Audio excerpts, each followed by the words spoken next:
नमस्कार, good morning. Chhattisgarh में स्वागत है आप सभी का। आप देख रहे हैं एबी24। मैं हूं आपके साथ श्रवण तंबोली। बुलेटिन की शुरुआत करें, लेकिन सबसे पहले देख लेते हैं इस वक्त के हेडलाइंस। आज रायपुर में 3 दिवसीय राज्योत्सव का समापन। उपराष्ट्रपति जगदीप धनखड़ होंगे शामिल। कई क्षेत्र की विभूतियों को राज्य अलंकरण से करेंगे सम्मानित। छत्तीसगढ़ में एक साथ हो सकते हैं निकाय और पंचायत चुनाव। सरकार ने जारी किया नगर पालिका संशोधन अध्यादेश।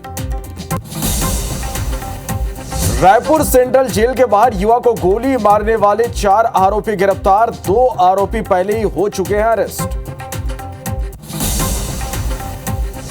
जांजगीर के श्री हनुमान व्यायामशाला में तोड़फोड़, मूर्तियों को किया गया खंडित। आरोपियों पर कार्रवाई न होने पर आंदोलन की चेतावनी। गरियाबंद में कार और बाइक में भिड़ंत, हादसे में 2 लोगों की मौत। नेशनल हाईवे पर हुआ एक्सीडेंट। लोक आस्था के महापर्व छठ का आज दूसरा दिन। आज खरना करेंगे व्रती। शाम को खीर का प्रसाद ग्रहण करने के बाद शुरू होगा 36 घंटे का निर्जला व्रत। घाट सज धज कर तैयार।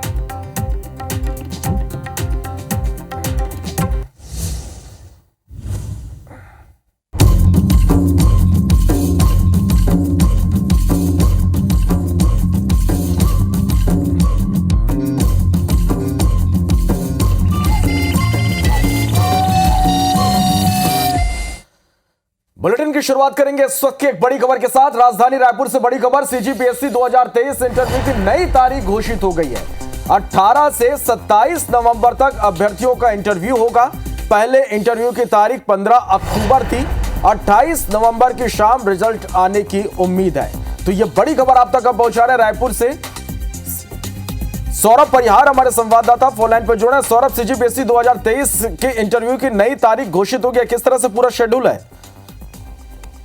बिल्कुल, देखिए, पिछले दिनों पीएससी की नई कार्यकारी अध्यक्ष रीता सांडिल्य को बनाया गया था। इसके बाद जो पीएससी की जो पूर्व निर्धारित तारीख थी, उस तारीख को जो है आगे बढ़ाया गया। और जैसे पहले निर्धारित तिथि थी 15 अक्टूबर, लेकिन नए बोर्ड बनाए गए इंटरव्यू के लिए रीता सांडिल्य के आने के बाद। और बहुत सारी चीजें हैं जो इंटरव्यू से संबंधित है, उन प्रक्रियाओं को एक सिस्टम के तहत किया गया।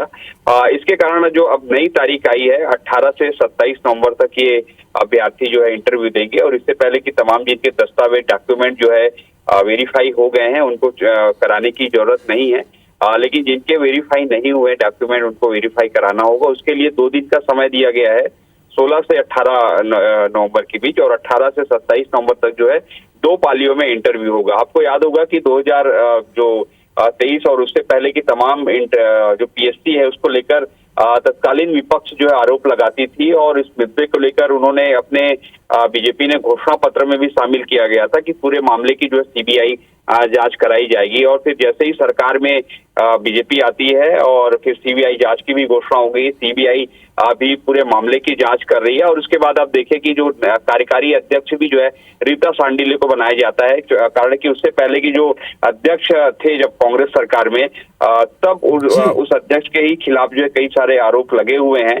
और उनके जो और भी लोग हैं उन पर आरोप लगे हैं। लेकिन अब जो है भाजपा की सरकार में पीएससी पूरी तरीके से पारदर्शिता बनी रहे, पीएससी के इंटरव्यू जो है बहुत सही हो, और तमाम चीजों को ध्यान में रखते हुए नई तारीख घोषित की गई है। बहुत शुक्रिया आपका सौरभ इस पूरी जानकारी के लिए।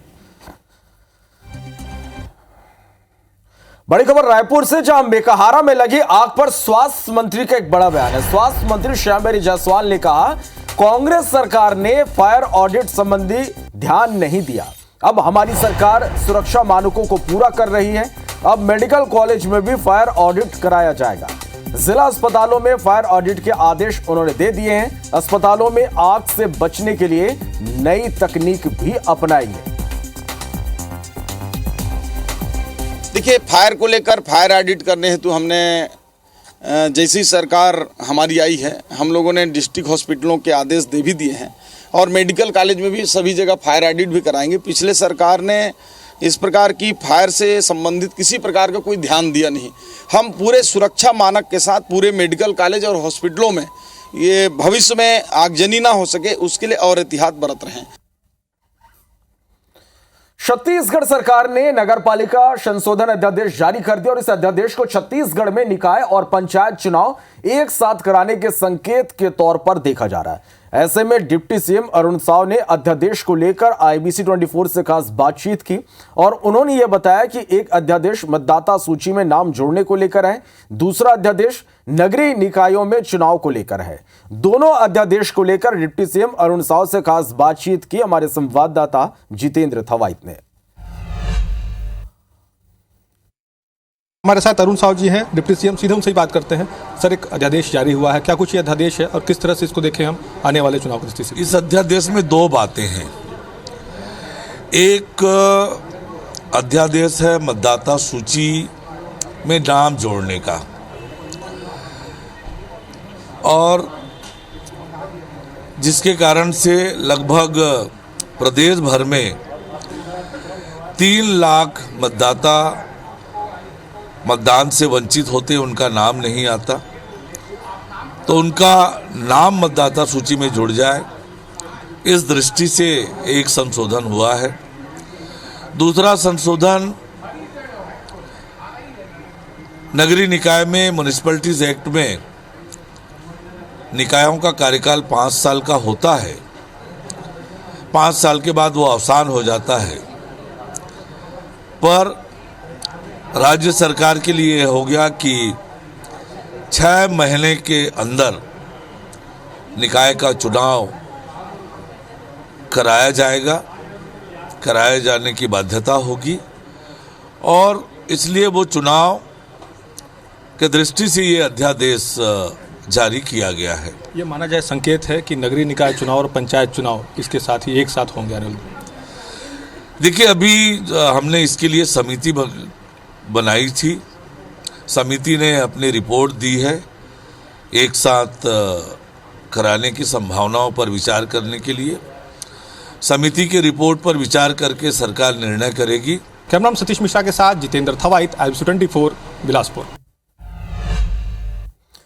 खबर रायपुर से। छत्तीसगढ़ के 3 दिवसीय राज्योत्सव का आज समापन होगा और इस समापन समारोह में मुख्य अतिथि उपराष्ट्रपति जगदीप धनखड़ होंगे। उपराष्ट्रपति जगदीप धनखड़ आज शाम 5:40 पर रायपुर पहुंचेंगे। इसके बाद शाम 6 बजे से लेकर 7:30 बजे तक राज्योत्सव में शामिल होंगे। उपराष्ट्रपति जगदीप धनखड़ शाम 7:45 में दिल्ली के लिए रवाना होंगे। उपराष्ट्रपति के साथ उनकी पत्नी सुदेश धनखड़ भी रायपुर आएंगी। सीएम साय एयरपोर्ट में उपराष्ट्रपति जगदीप धनखड़ का स्वागत करेंगे। सीएम साय एयरपोर्ट से उपराष्ट्रपति के साथ राज्योत्सव स्थल तक जाएंगे। कार्यक्रम की अध्यक्षता राज्यपाल रमेन डेका करेंगे।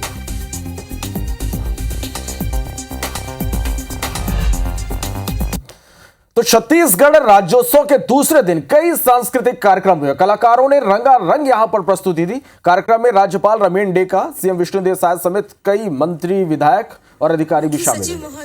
जनसंपर्क विभाग की ओर से लगाए गए प्रदर्शनी का अवलोकन किया गया। इस दौरान राज्यपाल और मुख्यमंत्री ने लोगों को संबोधित किया और राज्य की उपलब्धि और भविष्य की योजनाएं साझा की।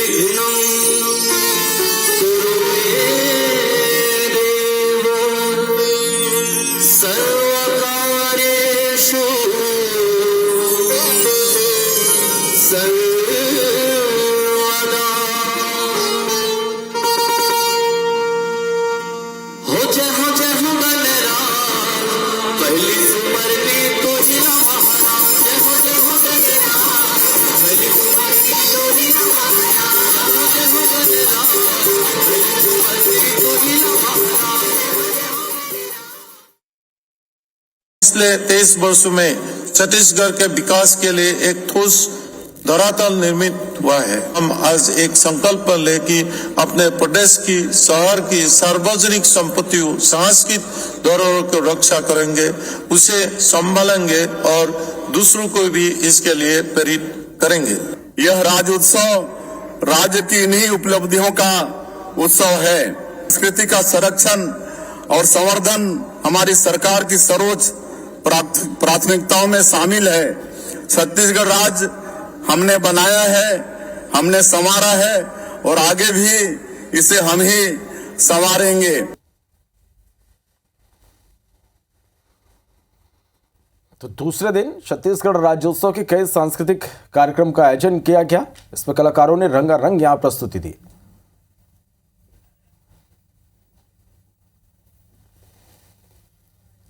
तो कलाकारों ने जमकर यहां पर रंग जमाया।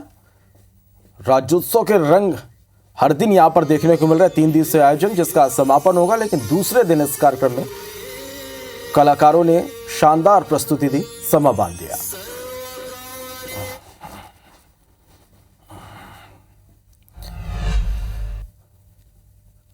छत्तीसगढ़ सरकार ने नई उद्योग नीति लागू कर दी है, जिसका 3 नवंबर को नोटिफिकेशन भी जारी हो गया है। नोटिफिकेशन में 100 करोड़ से ज्यादा निवेश वाली इकाइयों के लिए विशेष प्रोत्साहन का ऐलान किया गया है। देखिए इस रिपोर्ट को।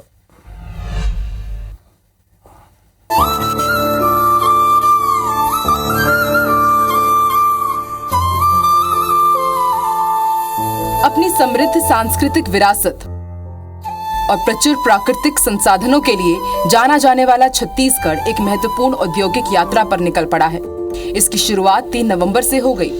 साय सरकार ने 3 नवंबर को नई औद्योगिक नीति का नोटिफिकेशन जारी कर दिया, जो प्रधानमंत्री नरेंद्र मोदी के विकसित और आत्मनिर्भर भारत के सपने को साकार करने के लिए एक अहम कदम है, जिसका लक्ष्य अमृतकाल छत्तीसगढ़ विजन साल 2047 के अनुरूप राज्य को औद्योगिक केंद्र के रूप में आत्मनिर्भर बनाना है।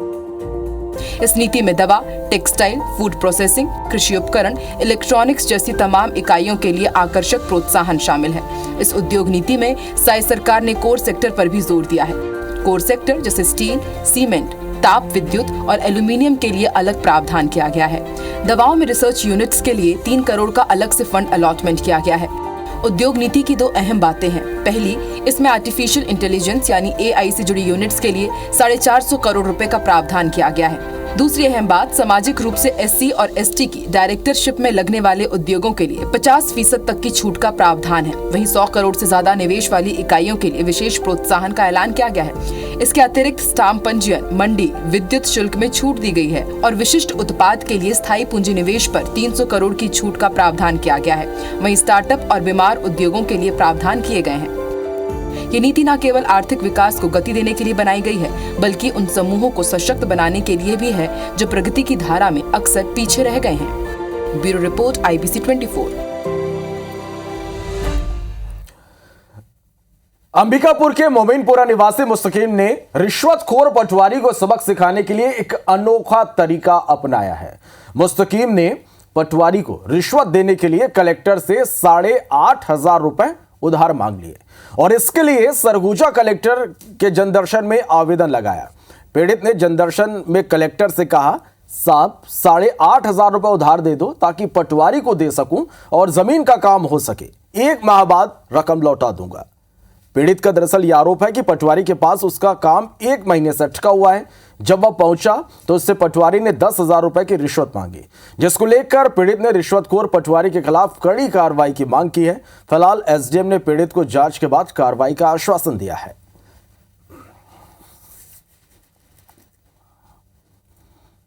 रोड के लिए मैं गया पटवारी साहब के पास नक्शा कटवाने के लिए, तो नक्शा जो है पटवारी साहब नहीं काटे। बोले कि अभी मैं नहीं काट पाऊंगा। मैं बोला कि सर 2500 रखा हूँ, 2500 ले लीजिए और कटवा दीजिए, और नहीं होगा तो भेज दीजिए कागज़ जो भी है कलेक्टर ऑफिस, वहाँ से काम होगा मेरा। तो बोले कि नहीं अभी नहीं भेजूंगा, मैं तो 10,000 रुपया लगेगा। संबंधित व्यक्ति जो है कलेक्टर जनदर्शन में आकर के कलेक्टर साहब के पास उसके संबंध में आवेदन दिया, जिसमें वो जांच करके संबंधित पटवारी के ऊपर कार्रवाई करने और अर्थदंड अधिरोपित करने के लिए भी मांग की गई है। तो आवेदन प्राप्त हुआ है, अब उस पर जांच करवाएंगे। जांच कराने के बाद जो अगर लगता है कि संबंधित पटवारी ने ऐसा कुछ कृत्य किया है और राशि की मांग की गई है, तो उस पर आवश्यक जो नियमानुसार कार्रवाई होगी। लोक आस्था के महापर्व की शुरुआत हो चुकी है। नहाय खाए की रस्म निभाने के बाद छठ व्रती आज खरना करेंगे। सुबह से निर्जला व्रत रख व्रतधारी शाम को सुहारी रोटी और गुड़ वाली खीर खाएंगे और फिर शुरू होगा पूरे 36 घंटे का निर्जला व्रत। महापर्व छठ को लेकर भिलाई में तैयारियां जोरों पर है। छठ घाट सज धज कर तैयार हैं। वहीं बाजार भी पूजन सामग्री से लेकर फल, सब्जियां, दौरा, सूपा, टुकनी बाजारों में बिकने शुरू हो चुके हैं। तो इधर अंबिकापुर में भी छठ की तैयारी जोर शोर से चल रही है। शहर के शंकर घाट और गुनगुट्टा नदी के तट पर विशेष तैयारी की गई है। इन घाटों में 40 से 50 हजार लोग शामिल होते हैं। छठी मैया को खुश करने हर कोई अपने अपने तरीके से तैयारी कर रहा है।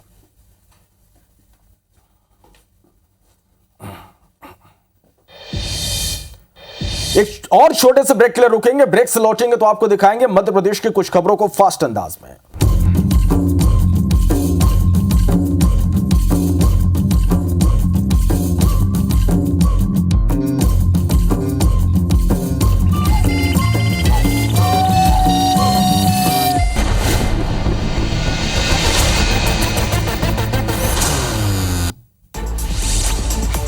बुधनी और विजयपुर उपचुनाव में बीजेपी के दिग्गज ताकत झोंकेंगे। सीएम डॉक्टर मोहन यादव की बुधनी विधानसभा में 2 जनसभाएं। भोपाल में सीएम ने विज्ञान और प्रौद्योगिकी विभाग की समीक्षा की। सीएम डॉक्टर मोहन यादव ने बीपीपी बोर्ड पर आईटी पार्क बनाने की बात की। भोपाल में सीएम ने होम डिपार्टमेंट की भी समीक्षा की। इस दौरान उन्होंने एआई के दुरुपयोग से लोगों को बचाने की बात कही। लोक गायिका शारदा सिन्हा के निधन पर मंत्री शिवराज सिंह चौहान ने दुख जताया। उन्होंने लिखा, शारदा सिन्हा जी के निधन का समाचार दुखद है। खरगोन के नर्मदा पुल में युवक का स्टंट करते वीडियो सामने आया। मंडेश्वर थाना क्षेत्र की घटना है। भोपाल में प्रभारी लिपिक को लोकायुक्त टीम ने रिश्वत लेते रंगे हाथों गिरफ्तार किया। लिपिक के नगर निगम की पेंशन शाखा में पदस्थ है। दिशा में विशेष टीम ने अवैध शराब और मादक पदार्थों पर कार्रवाई की। पुलिस अधीक्षक ने टीम गठित की। भिंड